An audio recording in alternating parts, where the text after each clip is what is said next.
Well, it is a story of a woman whose perfectly imperfect life made her who and what she is today.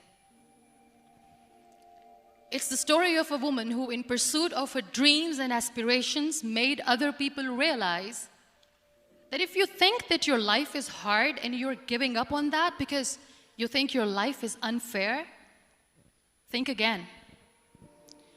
Because when you think that way, you are being unfair to your own self. It's the story of a woman who made people realize that sometimes problems are not too big. We are too small because we cannot handle them.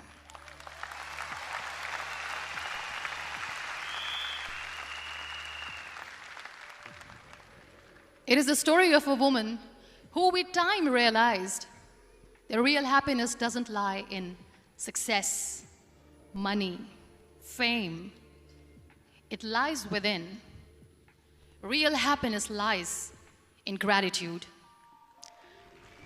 So I am here, and I'm going to share the story of that woman. That is my story.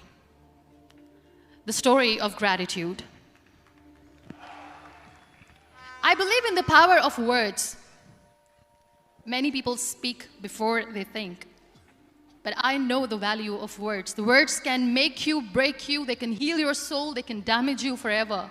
So I always try to use the positive words in my life wherever I go. They call it adversity, I call it opportunity. They call it weakness, I call it strength. They call me disabled, I call myself differently abled. They see my disability. They see my disability, I see my ability. There are some incidents that happen in your life, and those incidents are so strong that they change your DNA. Those incidents or accidents are so strong that they break you physically. They deform your body, but they transform your soul.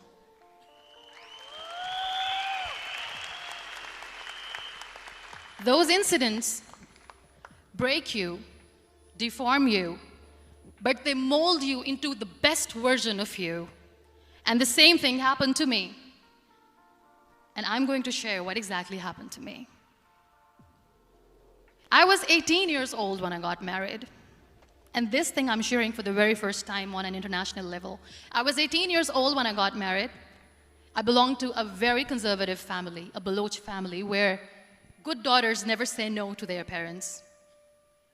My father wanted me to get married. And all I said was, if that makes you happy, I'll say yes. And of course, it was never a happy marriage.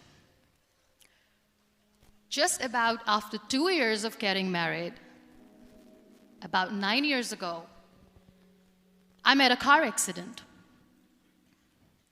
Somehow my husband fell asleep and the car fell in the ditch. He managed to jump out, saved himself. I'm happy for him. But I stayed inside the car and I sustained a lot of injuries. The list is a bit long. Don't get scared. I'm perfectly fine now. Radius ulna of my right arm were fractured. The wrist was fractured. Shoulder bone and collarbone were fractured. My whole rib cage got fractured. And because of the rib cage injury, lungs and liver were badly injured. I couldn't breathe.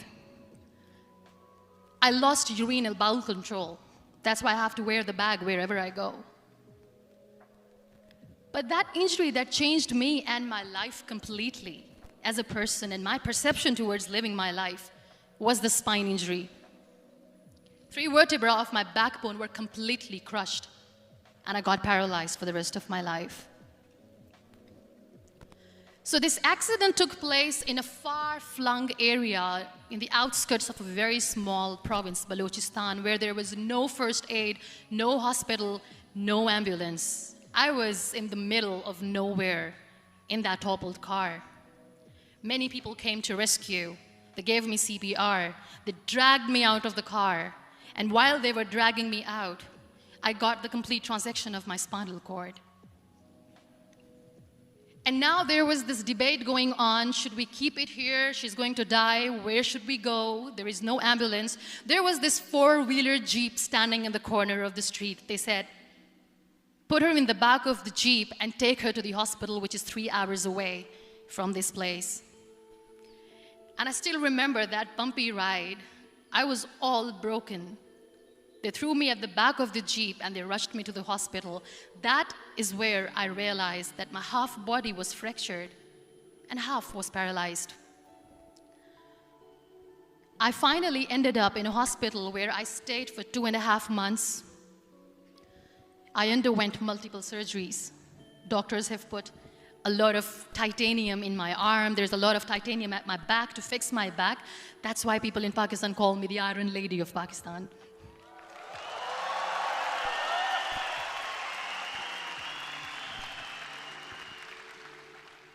Sometimes I wonder how easy it is for me to describe all this all over again.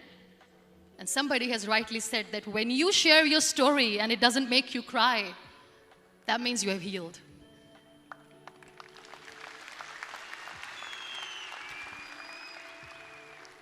Those 2.5 months in the hospital were dreadful. I will not make up stories just to inspire you. I was at the verge of despair. One day, doctor came to me and he said, well, I heard that you wanted to be an artist, but you ended up being a housewife. I have a bad news for you. You won't be able to paint again because your wrist and your arm are so deformed, you won't be able to hold a pen again. And I stayed quiet. Next day, doctor came to me and said, your spine injury is so bad, you won't be able to walk again. I took a deep breath and I said, it's all right. The very next day, doctor came to me and said, because of your spine injury and the fixation that you have in your back, you won't be able to give birth to a child again. That day, I was devastated. I still remember, I asked my mother, why me? And that is where I started to question my existence. Why am I even alive? What's the point of living? I cannot walk, I cannot paint, fine. I cannot be a mother. And we have this thing in our heads, being women, that we are incomplete without having children. I am going to be an incomplete woman for the rest of my life. What's the point? People are scared. They think I will get divorced. What is going to happen to me? Why me? Why am I alive? We all try to chase this tunnel. We all do this because we see light in the end of the tunnel, which keeps us going. My dear friends, in my situation, there was a tunnel that I had to roll on, but there was no light.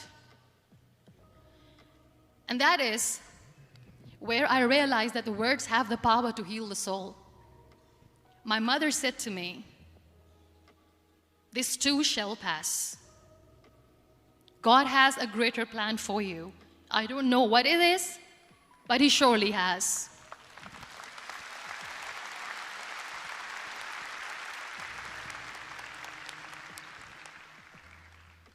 And in all that distress and grief, somehow or the other, those words were so magical that they kept me going. I was trying to put that smile on my face all the time, was hiding. It was so hard to hide the pain, which was there. But all I knew was that if I will give up, my mother and my brothers will give up too. I cannot see them crying with me.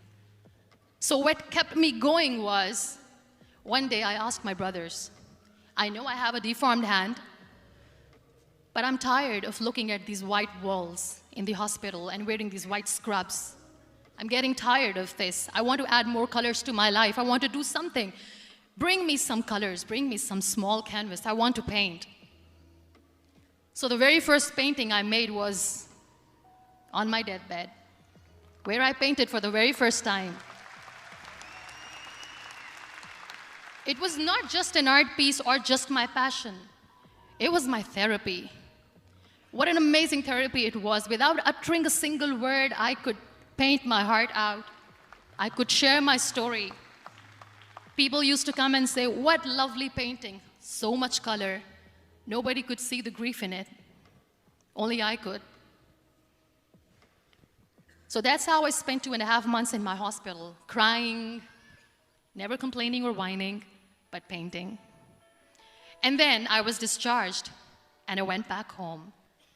And I went back home, and I realized that I have developed a lot of pressure ulcers on my back and on my hip bone. I was unable to sit.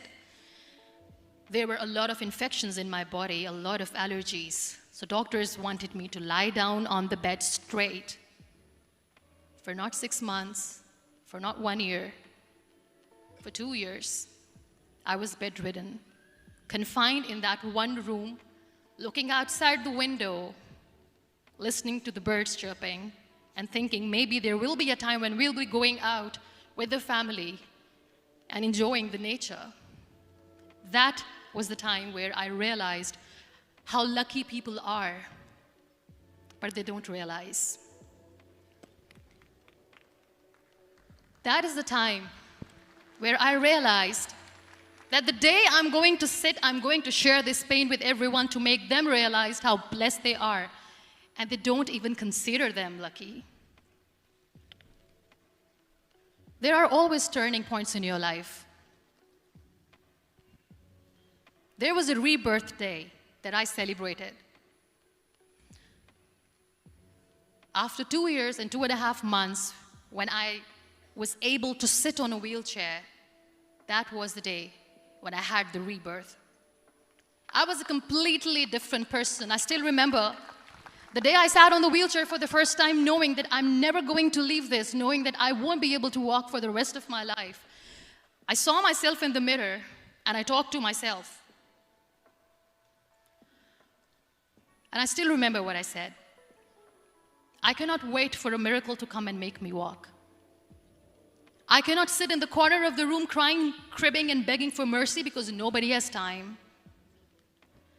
So I have to accept myself the way I am. The sooner, the better. So I applied the lip color for the first time.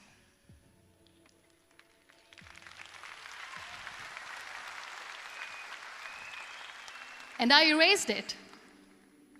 And I cried. And I said, what am I doing?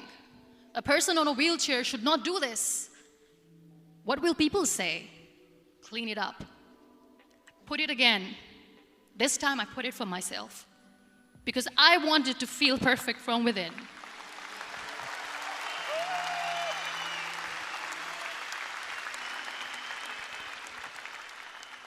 And that day I decided that I'm going to live life for myself. I am not going to be that perfect person for someone. I am just going to take this moment and I will make it perfect for myself. And you know how it all began? That day I decided that I'm going to fight my fears. We all have fears. Fear of unknown, fear of known, fear of losing people, fear of losing health, money. We want to excel in career, we want to become famous, we want to get money. We are scared all the time. So I wrote down one by one all those fears. And I decided that I'm going to overcome these fears one at a time. You know what was my biggest fear? Divorce. I couldn't stand this word. I was trying to cling on to this person who didn't want me anymore, but I said no. I have to make it work. But the day I decided that this is nothing but my fear, I liberated myself by setting him free. And I made myself emotionally so strong that the day I got the news that he's getting married, I sent him a text that I'm so happy for you and I wish you all the best. And he knows that I pray for him today.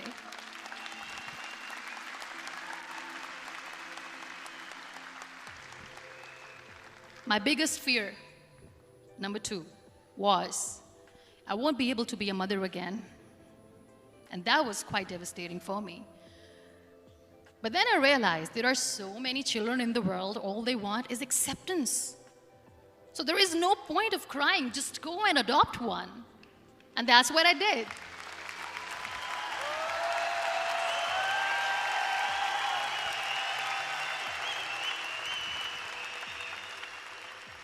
I gave my name in different organizations, different orphanages. I didn't mention that I'm on a wheelchair.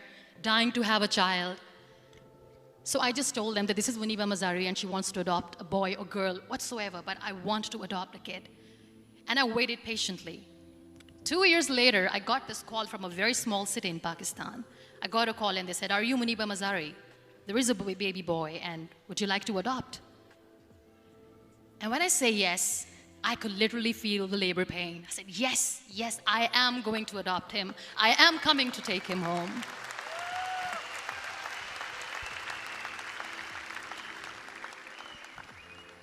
And when I reached there, the man was sitting and he was looking at me from head to toe.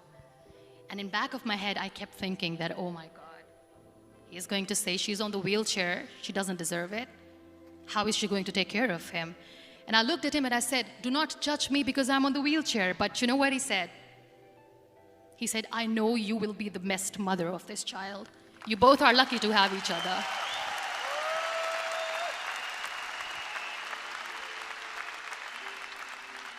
And that day, Niall was 2 days old, and today he's 6.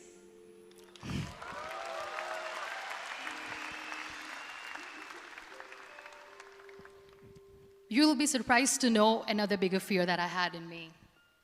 It was facing people. I used to hide myself from people. When I was on bed for 2 years, I used to keep the door closed. I used to pretend that I'm not going to meet anyone, tell them that I'm sleeping. You know why? Because I couldn't stand that sympathy that they had for me. They used to treat me like a patient. When I used to smile, they used to look at me and say that, "You're smiling, are you okay?" I was tired of this question being asked, "Are you sick?" Well, a lady yesterday at the airport asked me, "Are you sick?" And I said, "Well, besides the spinal cord injury, I'm fine, I guess."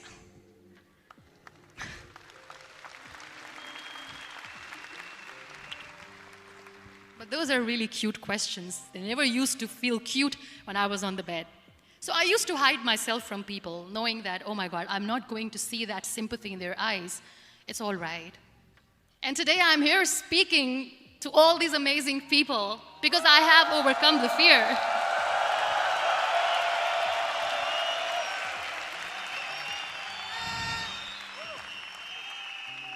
You know, when you end up being on the wheelchair, what's the most painful thing?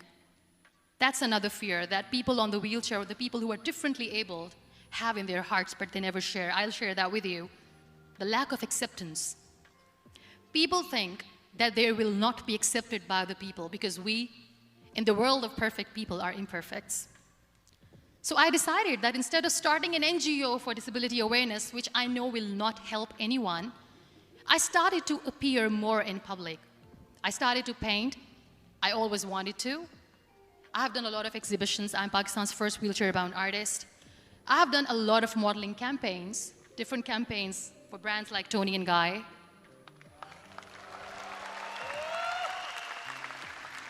I have done some really funny, breaking the barriers kind of modeling.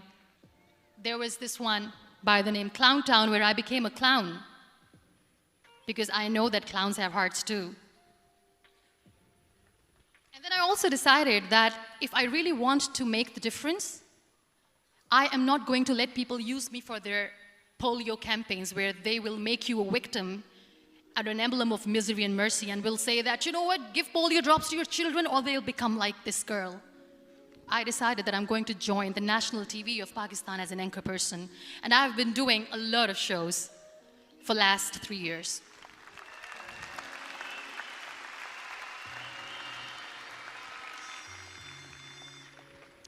So when you accept yourself the way you are, the world recognizes you. It all starts from within. Thank you. I became the National Goodwill Ambassador for UN Women Pakistan, and now I speak for the rights of women, children. We talk about inclusion, diversity, gender equality, which is a must. I was featured in BBC 100 Women for 2015. I'm one of the Forbes 30 under 30 for 2016.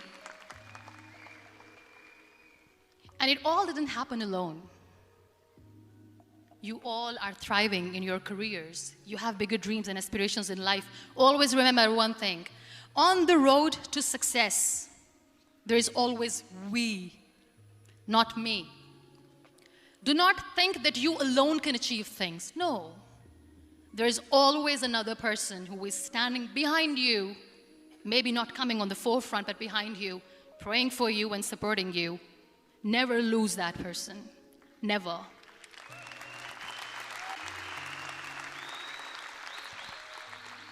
No matter how much I say that I couldn't find a hero, so I became one, I still want to recognize those 3 people in my life who literally changed my life completely, and I get inspiration from them every single day.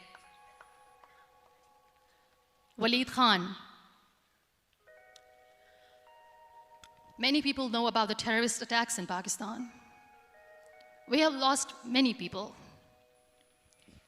And I'm sharing this with a very heavy heart because we actually have lost a lot of people in this huge turmoil of terrorism. These people are barbarians. They do not see people. They're even worse than animals.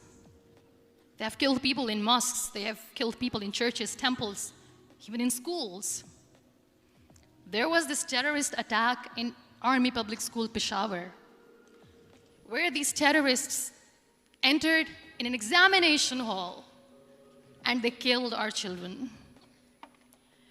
And in that attack, that day, this beautiful boy, Waleed Khan, who was my hero, my real life hero, was the proctor who was taking care of the students, was keeping an eye on the students. Those barbarians shot him 3 times in the face, 5 times on his body, and he fell down. I was asked to give a talk in the school after a week of that terrorist attack. With a very heavy heart, I went there and I spoke. We sang a few national songs. I thought that maybe I've done my part, but deep inside, it was killing me. I could see children injured. I could see children sitting on the wheelchairs looking at me wondering, what next? What was our fault? Just because we were here to give examination, we have been shot. So many people, so many children lost their friends. Their classrooms were empty. The next day they went to the classroom. So this kid, Waleed Khan, I was asked that he is in a hospital right now and you have to go and see him and motivate him and tell him that it's going to be okay. And when I saw Waleed Khan coming on the wheelchair for the first time in front of me, face was all deformed. His leg was fractured, his arm was fractured. He couldn't talk, he lost his teeth. He cannot sneeze, he cannot smell. He cannot eat. And I kept thinking, what should I say? That everything is going to be all right? No, nothing is all right. And while I was juggling with the words, what to say, what not to say, this beautiful child, Waleed Khan, came to me and he said, "Are you Muniba Mazari?" I said, "Yes." He said, "Baji, let's take a selfie."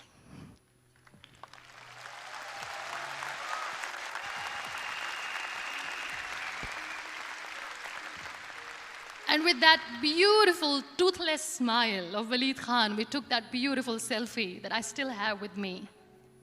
I don't share that here because he was in a very bad shape that time. And that is where I realized that when I was thinking too much about his deformities, he's happy with himself. He doesn't even care. Because today he goes in the same school, and when somebody asks him that what happened to your face, why so many scars, you know what he says? "These scars are my medals and I wear them with pride."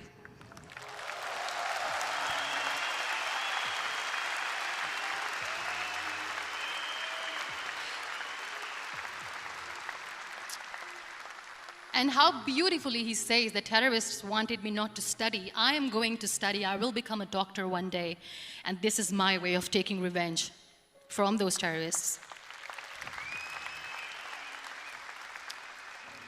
Another real-life hero, of course, my son. His name is Nile, N-I-L-E, River Nile. I learned so much from this kid. The first and foremost thing is patience. How to be patient when you know that your mother cannot walk, when you know that your mother is different from the other women, when you know that your mother cannot go out and play with you, how to stay calm. He loves football. And when we got the very first football, he was 4 years old. He was super excited. I still remember he came in the room and he said, "Mom, let's play football." And he kept the ball in my feet. And he said, "Let's kick it." And that day I felt disabled. I said, "I cannot kick the ball." And I was down with the same face. He looked at me and he said, "Well, that's all right. Your legs are not working, but your hands do. Let's play catch the ball."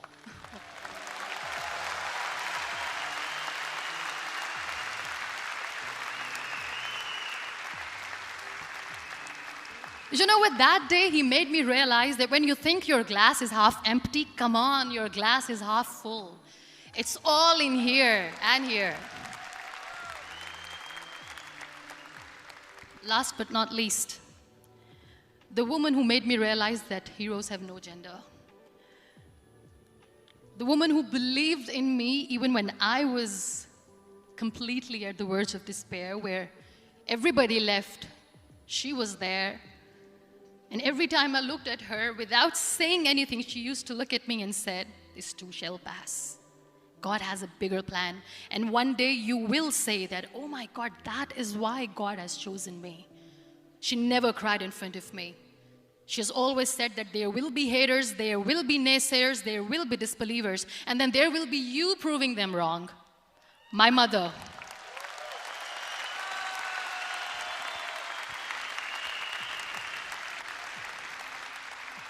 Whatever I am today, I'm nothing without her.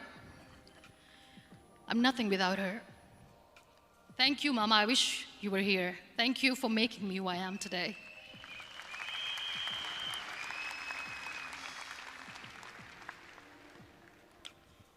You know what? We human beings have a problem. Out of many problems, there is one more, and this is self-created one. We always expect ease from life. We have this amazing fantasy about life. This is how things should work. This is my plan. It should go as per my plan. If that doesn't happen, we give up. So my dear friends, let me tell you one thing. I never wanted to be on the wheelchair. Never thought of being on the wheelchair. I was always aspiring to do bigger things, but had no idea that for that I have to pay the price to be where I am today. It's a very heavy price. This life is a test and a trial, and tests are trials are never supposed to be easy. So when you're expecting ease from life, and life gives you lemons, then you make the lemonade, and then do not blame life for that, because you were expecting ease from a trial. Trials make you a stronger, better person. Life is a trial, and with time you realize that.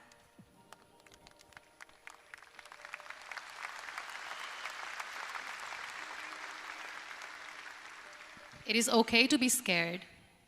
It is okay to cry. Everything is okay, but giving up should not be an option. They always say that failure is not an option. Failure should be an option, because when you fail, you get up, and then you fail, and then you get up, and that keeps you going. That's how humans are strong.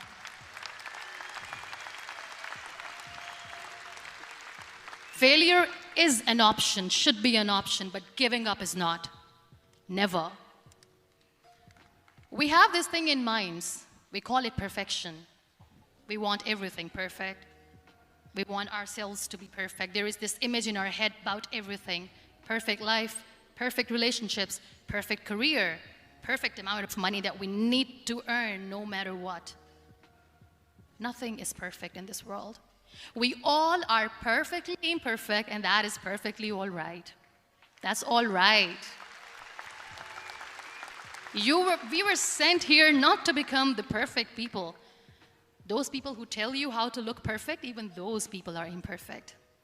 Trying to fight this fear of looking imperfect. I used to be perfect. I still remember.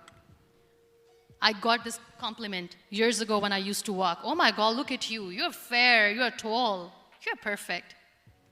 Look at me now.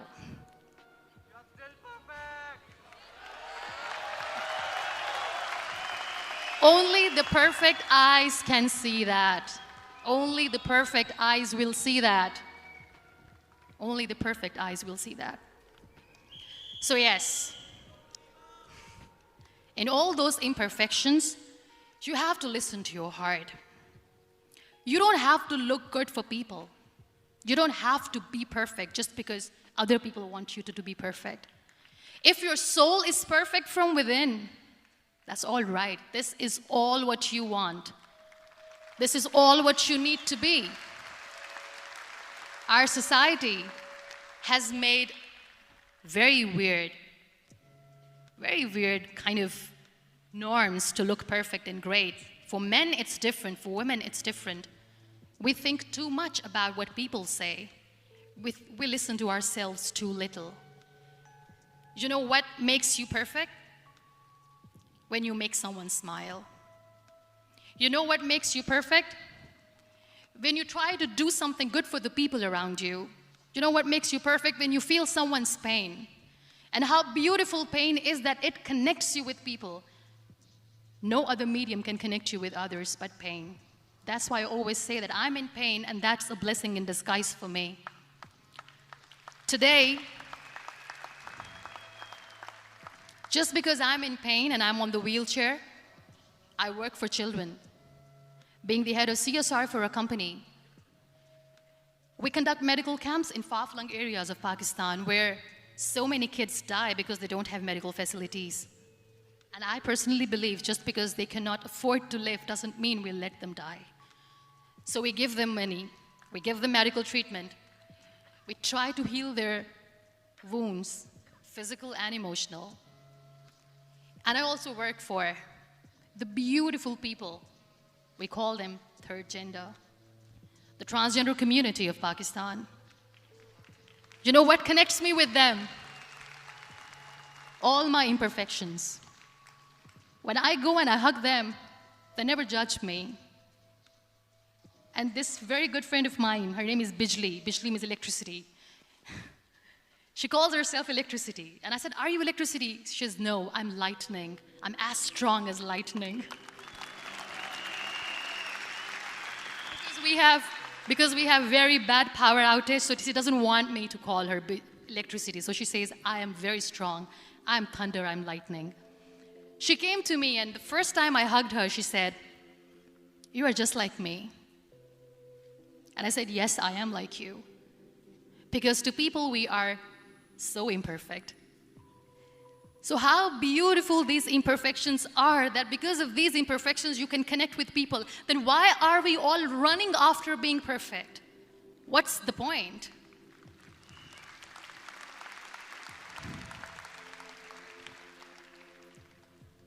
Every time I go in public, I always smile. There's always a big toothy smile on my face, and people ask me, don't you get tired of smiling all the time? What's the secret? I always say one thing, that I have stopped worrying about the things that I have lost, the people that I have lost. Things and people who were meant to be with me are with me.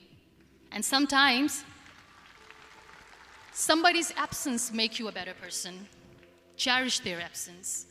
It's always a blessing in disguise.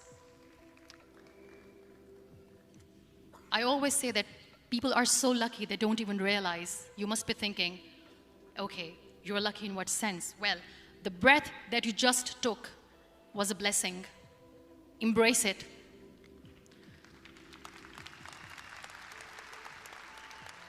There are so many people in the world who are dreaming to live a life that you are living right now.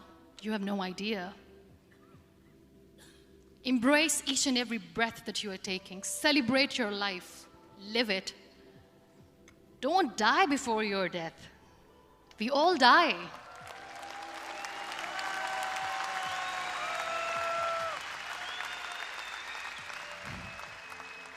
We live this one routine of a day for 75 years and we call it life. No, that's not life. If you're still thinking why you have been sent here, if you're still juggling with the concept of why you are here, you haven't lived yet.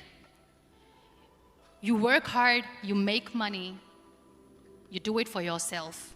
That's not life. You go out, you seek for people who need your help, you make their lives better. You become that sponge which can absorb all the negativity, and you become that person who can emit beautiful, positive vibes. And when you realize that you have changed someone's life, and because of you, this person didn't give up, that is the day when you live.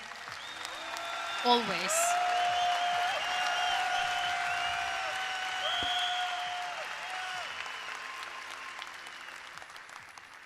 We were talking about gratitude. Why I smile all the time. I cry all night when nobody sees me, because I'm a human and I have to keep the balance. And I smile all day because I know that if I will smile, I can make people smile. That keeps me going.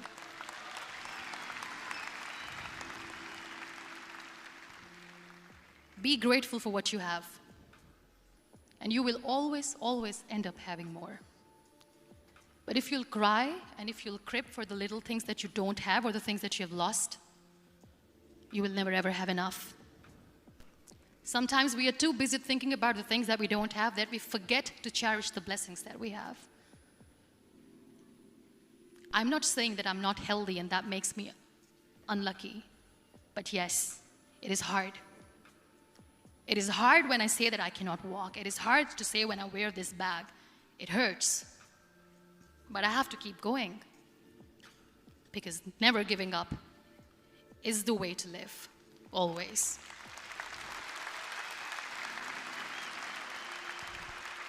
So I'll end my talk on a very short note. Live your life fully. Accept yourself the way you are. Be kind to yourself. Be kind to yourself. I'll repeat, be kind to yourself, and only then you can be kind to others. Love yourself and spread that love. Life will be hard. There will be turmoils, there will be trials, but that will only make you stronger. Never give up. The real happiness doesn't lie in money or success or fame. I have this all, I never wanted this. Real happiness lies in gratitude. So be grateful, be alive, and live every moment. Thank you so much, everyone. Thank you.